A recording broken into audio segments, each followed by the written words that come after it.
guys, Julie here, and today we are making a Reese's Pieces inspired recipe. It is a peanut butter and chocolate fudge. Fudge. That's the end of the sentence, and I wasn't ready for it. You guys, this is not a diet-friendly recipe, but I don't care. It's not my responsibility to make sure that you keep to your resolutions. It's my responsibility to make me happy. I gotta do things that spark joy in my life, turns out.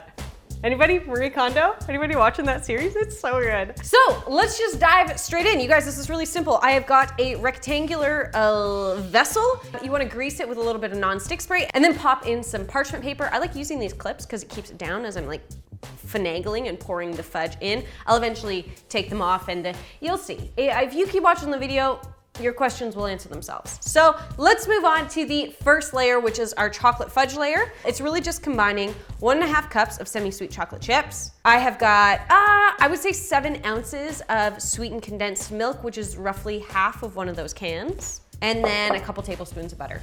So now this goes in the microwave. We just melt it all together. So you're gonna wanna do 30 seconds, stir, 30 seconds, stir, until it's all melted and combined. And then we want to pour it in our rectangular vessel and make sure we get it in all the corners. Okay, so this process is gonna happen really quickly because the fudge will actually start setting on you. So once you've got it in all the corners, you are going to want to, like the bowl, no. You're gonna wanna set it in the freezer while we make the peanut butter layer. Just kidding, I meant fridge. Sorry, I was distracted by the fudge. Keep it in the fridge to chill and set. I'm good at my job, okay, bye. Okay, so for this layer, we're gonna do it a little different. I'm not gonna make it fudgy like with the condensed milk. I'm gonna do almost more of a peanutty icing. So I wanna go into my microwave safe bowl with 1 cup of smooth peanut butter. Also, if you don't like peanut butter, try almond butter, macadamia nut butter, hazelnut butter. Those would all be good things.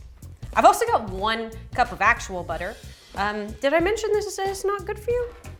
I don't think I have to. I think you know that already. And half a teaspoon of vanilla. Okay, so I'm not gonna bother mixing that because it'll mix in the microwave. Put it in the microwave for like 30 seconds until everything's kind of melted. I'll be right back. All right, so mix that all together and then we're gonna gradually add in 3.5 cups of icing sugar.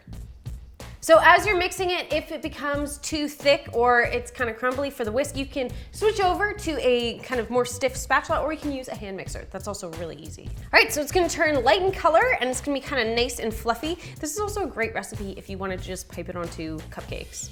And now I have grabbed my fudge out of the fridge and I'm going to layer my peanut layer right on top. So get big scoops and just dollop them on top.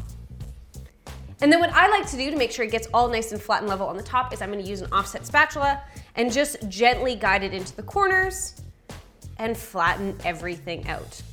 There, so easy, right? Now this just has to chill. This is kind of the worst part because I think it takes, well, I found it takes like 2 hours in the fridge. You could probably do less, but I like it when it's like really firmed up so we can cut it into nice slices. So let's pop this in the fridge.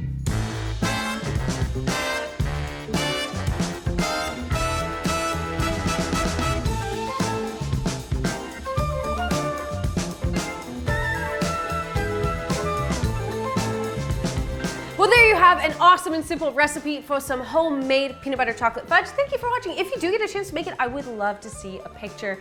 You can Insta it to me at Julie Nohe or snap it to me at Feeling Peckish. Thanks for watching, guys. I'll see you next time.